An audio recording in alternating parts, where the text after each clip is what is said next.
Shalom adik-adik, bagaimana kabarnya? Dahsyat luar biasa. Kelas pelajar dan kelas tunas remaja, pada saat hari ini kita masih diberi kesempatan untuk beribadah. Itu semua karena kebaikan dan kemurahan Tuhan.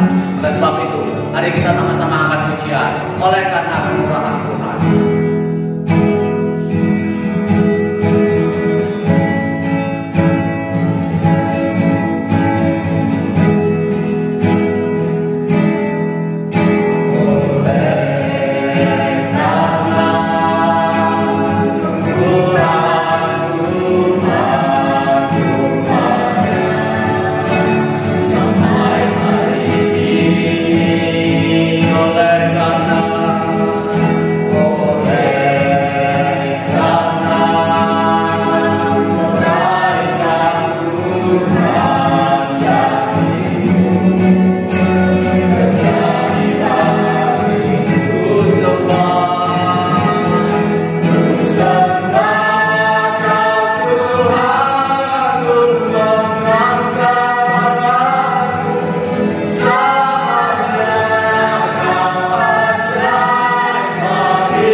Terima kasih Tuhan atas segala berkat yang Kau berikan dalam kehidupan kami.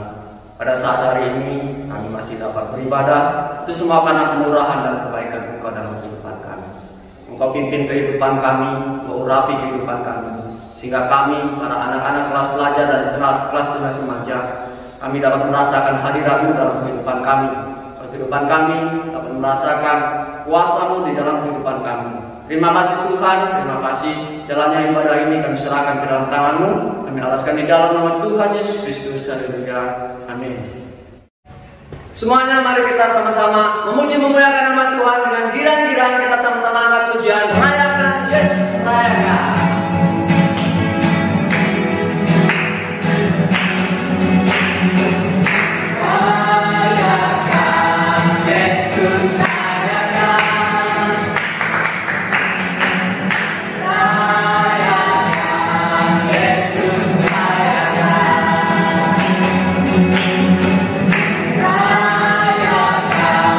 Yesus,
yakin saat kau berfirman.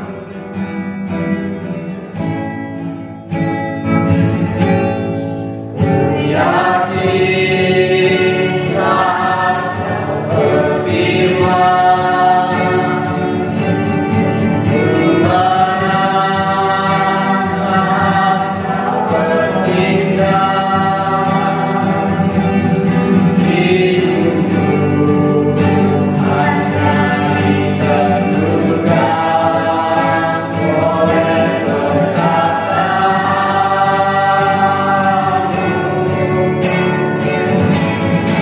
Ku kuat karena kau berfirman.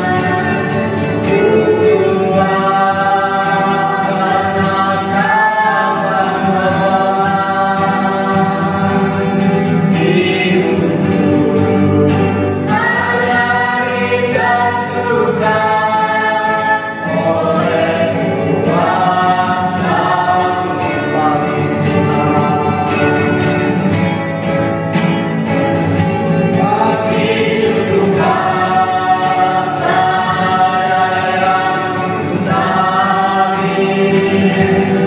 Bagi Tuhan tak ada yang tak mungkin. Mujizatnya disediakan bagiku.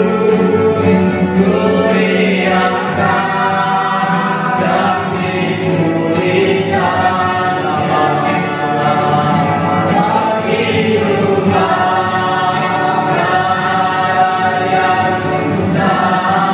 tak ada yang mustahil. Bagi Tuhan tak ada yang tak mungkin. Mujizatnya disediakan bagiku. Ku diamkan dan dipulihkan lamanya.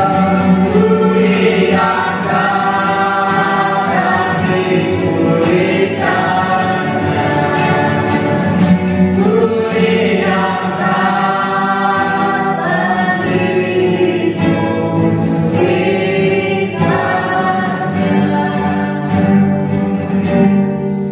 Sebelum kita mendengarkan firman Tuhan, mari kita berdoa.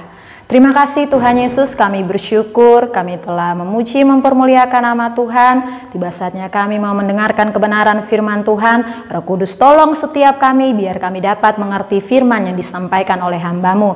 Menyerahkan jam pemberitaan firman Tuhan ke dalam tangan pengasihan-Mu. Hanya di dalam nama Tuhan Yesus kami telah berdoa. Haleluya. Amin. Nah adik-adik, kalau tadi kita sudah memuji Tuhan, sekarang saatnya kita mau mendengarkan firman Tuhan. Nah adik-adik, ambil sikap yang baik. Kita mau mendengarkan firman Tuhan. Nah, firman Tuhan kita hari ini diambil dari Injil Yohanes pasal 3 ayat 16. Bunyinya demikian.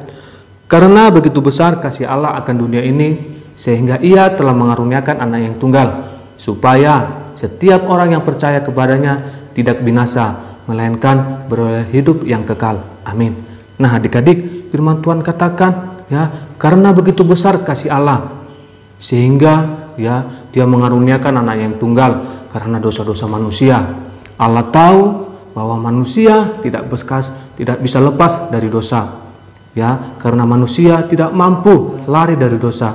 Oleh sebab itu Allah mengirimkan anaknya yang tunggal, yaitu Tuhan Yesus Kristus, supaya setiap kita yang percaya kepadanya tidak binasa, sehingga kita memperoleh hidup yang kekal. Adik-adik, inilah kasih Allah kepada kita, begitu besar. Kasih Allah kepada kita tidak ada batasnya, sehingga Ia rela mengorbankan anaknya yang tunggal, yaitu Tuhan Yesus Kristus. Adik-adik, sehingga firman Tuhan katakan, meskipun dosamu merah seperti kirmiji, akan menjadi putih seperti salju. Meskipun dosamu merah seperti kain kesumba, akan menjadi putih seperti bulu domba. Itu firman Tuhan katakan. Karena darah Yesus yang tercurah di atas kayu salib, dosa adik-adik, dosa kakak juga, dosa kita semua manusia yang percaya kepadanya dihapuskan menjadi putih seperti bulu domba, seperti salju, sehingga kita lagi tidak ternoda oleh dosa karena pengorbanan Tuhan Yesus di atas kayu salib. Sehingga kita bersyukur, kita berterima kasih kepada Tuhan, kepada Yesus karena dia mampu, karena dia rela mati di atas kayu salib. Coba adik-adik bayangkan, seandainya Tuhan Yesus tidak mati di atas kayu salib, Allah tidak mau berkorban untuk manusia, kita pasti sudah binasa, kita sudah dihukum. Tetapi karena Tuhan mengasihi, firman Tuhan katakan, karena begitu besar kasihnya kepada manusia, dia merelakan anaknya yang tunggal, Tuhan Yesus Kristus. Ya adik-adik, jadi sekarang ketika Tuhan sudah mengasihi kita, berkorban demi manusia, apa yang harus kita lakukan? Kita harus hidup mengasihi semua orang juga, hidup saling mengasihi, ya kan? Nah, pertanyaannya, mengapa kita harus mengasihi semua orang? Mengapa kita harus hidup saling mengasihi? Nah, yang pertama adalah dalam 1 Yohanes pasal 4 ayat 8. Di situ dikatakan, barang siapa tidak mengasihi, ia tidak mengenal Allah. Sebab Allah adalah kasih. Ya. Barang siapa tidak mengasihi, dia dikatakan tidak mengenal Allah. Artinya, kalau kita tidak mengasihi sesama, kalau kita hidup tidak saling mengasihi, berarti kakak, adik-adik, semua orang tidak mengenal Allah. Jangan katakan kalau adik-adik adalah anak Tuhan, orang percaya, tetapi adik-adik tidak berbagi kasih bagi orang lain. Karena Tuhan mau kita hidup saling mengasihi. Firman Tuhan katakan dalam Yohanes 5 ayat 12, inilah perintahku supaya kamu saling mengasihi seperti aku telah mengasihi kamu. Jadi Tuhan mau kita saling mengasihi. Adik-adik mengasihi, sekalipun adik-adik dijahatin sama teman-teman. Mungkin ada yang membuat kesal, mungkin ada yang sering mengejek kamu. Tapi firman Tuhan katakan kita harus tetap mengasihi. Ya, karena itu perintah Tuhan bahwa kita semua harus saling mengasihi. Seperti aku, arti aku seperti Yesus telah mengasihi kita. Jadi kita dikatakan anak-anak, orang-orang yang mengenal Allah. Orang-orang yang mengenal Allah ketika kita mengasihi semua orang. Hidup saling mengasihi. Karena kita manusia tidak bisa hidup sendiri. Kita harus hidup berdampingan dengan orang lain. Siapapun dia, kita harus hidup berdampingan. Karena Tuhan mau kita hidup saling mengasihi. Dan yang kedua adalah adik-adik, di dalam 1 Yohanes pasal 4 ayat 19. Di situ dikatakan, kita mengasihi karena Allah lebih dahulu mengasihi kita. Ini alasan mengapa kita harus mengasihi semua orang. Ini alasan yang kedua mengapa adik-adik harus hidup saling mengasihi, harus hidup saling berdampingan. Karena Allah karena Yesus lebih dahulu mengasihi adik-adik, mengasihi kita semua. Seperti tadi firman Tuhan katakan, karena begitu besar kasih Allah, karena Allah lebih dulu mengasihi kita, sehingga Ia mengaruniakan anaknya yang tunggal, supaya kita yang berdosa diselamatkan oleh karena darah Yesus, diselamatkan dari dosa. Oleh sebab itu, kita juga harus saling mengasihi, karena Allah lebih dahulu mengasihi. Tidak ada alasan untuk kita tidak mengasihi orang, kita harus mengasihi. Seperti contoh dalam Alkitab, ada sebuah kisah di mana ada seorang yang berjalan dari Yeriko, dia turun untuk berjalan ke Yerusalem. Tetapi di tengah jalan dia dirampok oleh sekelompok orang jahat. Dia dipukul, dia dianiaya hingga dia jatuh dan pingsan di pinggir jalan. Tetapi tidak lama kemudian ketika dia tergeletak, lewat seorang imam yang pekerjaannya bekerja di rumah Tuhan, di bait Allah. Tetapi imam tersebut tidak merespon. Padahal dia mengerti firman Tuhan, tapi dia tidak melakukannya. Dia mengenal siapa yang dia sembah, tetapi dia percuma mengenal Allah, tetapi dia tidak mengasihani, tidak menolong orang tersebut. Tapi kita mau menolong.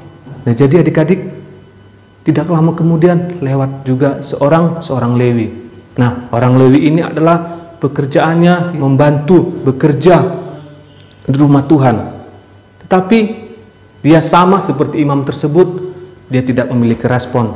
Dia cuek, dia biarkan orang tersebut yang tergeletak tadi. Dia tidak menolong, dan kemudian tidak lama dia pergi meninggalkan orang yang habis dirampok tersebut. Adik-adik tahu, tidak lama kemudian ya, datanglah seorang Samaria, ya kan? Seorang Samaria berjalan, tidak sengaja melihat orang tergeletak. Padahal orang Samaria ini adalah orang yang sangat dibenci oleh orang Yahudi. Orang Samaria ini adalah orang yang tidak disukai oleh orang Yahudi. Tetapi karena orang Samaria ini mengenal, kalau dia dikasihi oleh Allah, bahwa Allah mengasihi dia tergerak oleh belas kasihan kepada orang tersebut, sehingga dia pergi mendekatinya, menolongnya, membalut lukanya, merawatnya. Tidak itu adik-adik, tidak sampai di situ. Bahkan dia mencari tempat penginapan. Bagaimana supaya orang tersebut yang dirampok tadi boleh dirawat dengan baik, sehingga dia membawa orang tersebut ke sebuah penginapan. Dia taruh di sebuah penginapan dan juga dia membayar uang penginapan, biaya penginapan orang tersebut. Nah, inilah adik contoh orang yang mengasihi sekalipun dia tidak disukai oleh orang-orang Yahudi. Kita mau seperti orang Samaria ini, yang memiliki kasih. Dia tahu Allah mengasihi dia, sehingga dia juga memperhatikan kasih yang dari Allah kepada orang yang ditolong tersebut. Kita jangan seperti imam, ya, kita jangan seperti orang Lewi yang sama sekali tidak memiliki kasih. Orang tersebut tega meninggalkan orang yang tergeletak tersebut, padahal orang tersebut perlu pertolongan, memerlukan bantuan. Tetapi kita bersyukur, ya, orang Samaria itu dengan tergerak oleh belas kasih Allah, ya, dia menolong orang tersebut karena dia tahu bahwa Allah mengasihi dia.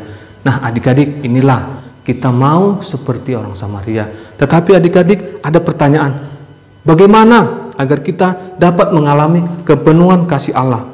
Bagaimana supaya saya memiliki kasih Allah, kepenuhan dari kasih Allah, sehingga saya bisa menolong orang, mengasihi semua orang, saling mengasihi sekalipun orang jahat kepada saya. Nah, yang pertama adik-adik, kita harus mencari, ya, mengerti kasih Allah, di mana kasih itu hanya bisa dapatkan melalui kesetiaan kita di dalam merenungkan atau melakukan firman-firman Allah, merenungkan firman-firman Tuhan, sehingga kita mengerti, kita mengalami yang namanya kepenuhan kasih Allah, sehingga kita memiliki kasih seperti orang Samaria tersebut, sehingga Allah melihat kita betapa kita mengasihi semua orang, sekalipun orang jahat sama kita sering dibully, adik-adik sering diejek. Dan yang kedua adik-adik, yang kedua adalah kita harus membuka hati kita agar kita pun dapat mengenal betapa luasnya, betapa lebarnya kasih Yesus kepada kita. Kita harus membuka hati kita. Di saat hubungan kita, di saat hubungan pribadi adik-adik dengan Allah semakin dalam, maka kasih Allah pun akan semakin nyata, akan memenuhi hati adik-adik. Sehingga dengan kasih Allah yang meluap dari dalam hati kita, dari dalam hati adik-adik, kita inilah dikatakan orang-orang yang dapat melakukan kasih Allah. Dengan kepenuhan kasih Allah dalam diri kita meluap dari hati kita, kita dapat melakukan kasih. Kita bisa mengasihi semua orang, kita bisa hidup saling mengasihi, kita bisa hidup berdampingan dengan semua orang, karena kita memiliki kasih dalam diri kita. Karena firman Tuhan katakan, karena Allah lebih dahulu mengasihi kita, makanya kita juga harus saling mengasihi. Jadi adik-adik, ini yang Tuhan mau bagi kita orang-orang percaya, bahwa kita sebagai orang percaya, kita harus memiliki kasih, yaitu kasih yang daripada Kristus. Kalau Tuhan Yesus saja, kalau Allah saja mampu mengasihi kita dengan mengorbankan anaknya, mengapa kita tidak bisa hidup saling mengasihi? Amin. Puji Tuhan adik-adik, demikian firman Tuhan kita pada hari ini. Tuhan Yesus memberkati. Adik-adik, mari kita sama-sama ucapkan doa kami. 1, 2, 3. Bapa kami yang di surga, dikuduskanlah namamu, datanglah kerajaanmu, jadilah kehendakmu di bumi seperti di surga. Berikanlah kami pada hari ini makanan kami yang secukupnya, dan ampunilah kami atas kesalahan kami, seperti kami juga mengampuni orang yang bersalah kepada kami. Dan janganlah membawa kami ke dalam pencobaan, tetapi lepaskan kami daripada yang jahat. Karena